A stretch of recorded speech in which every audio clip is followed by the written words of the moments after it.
Bismillahirrahmanirrahim. Alhamdulillahi Rabbil Alamin. Assalamualaikum warahmatullahi wabarakatuh. Sa ngalan ng Allah, ang maawain, ang mahabagin, ang lahat ng papuri at pasasalamat ay tanging sa Allah lamang. Inuulit ko mga kapatid sa Islam, Assalamualaikum warahmatullahi wabarakatuh.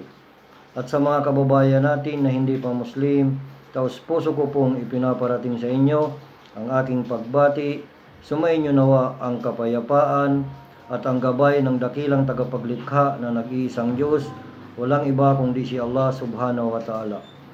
At sa lahat ng mga Bicolano saan mang sulok ng mundo, Diyos maray na aldaw po sa Indogabus. Mga kapatid at mga magulang sa pananampalatayang Islam, meron lamang po ako kunting paalala o kunting kaalaman. At ang kaalaman na ito ay inshallah tunay na ito ay kamahal-mahal kay Allah subhanahu wa ta'ala, sapagkat ito ay uri ng pagsamba. Ang uri ng pagsamba na ito tunay na kamahal-mahal sa dakilang tagapaglikha na si Allah subhanahu wa ta'ala. Sapagkat sinabi ng Propeta Muhammad sallallahu alaihi wasallam, dikrillahi ta'ala, ito ay ang pag-alaala sa Allah subhanahu wa ta'ala.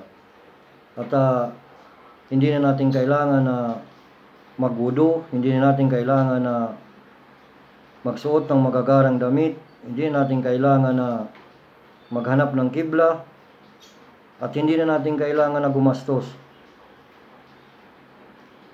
At inshallah, magbigay tayo ng halimbawa sa mga dhikr na ito. Ito ay pangunahin dito ay ang subhanallah, alhamdulillah, Allahu Akbar, La ilaha illallah. Kahit saan ka man naroroon, tunay na ito ay kamahal-mahal kay Allah subhanahu wa ta'ala. At isa pa rito ang astaghfirullah, la hawla wa la quwwata illa billah. Kaya mga kapatid sa Islam, pinapaalalahanan ko po kayo at ang aking sarili na panatilihin natin ito.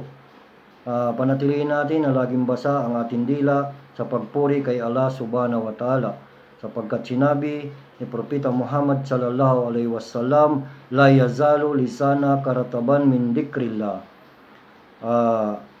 Panatilihin nating basa ang ating dila sa pag-alala kay Allah subhanahu wa ta'ala. Kaya mga kapatid sa Islam, inshallah isabuhay natin ang ating narinig sa mabiyayang araw na ito.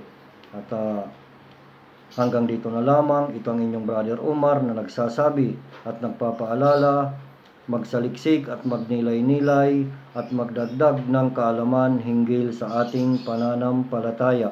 Hanggang dito na lamang. Assalamualaikum warahmatullahi ta'ala wabarakatuh.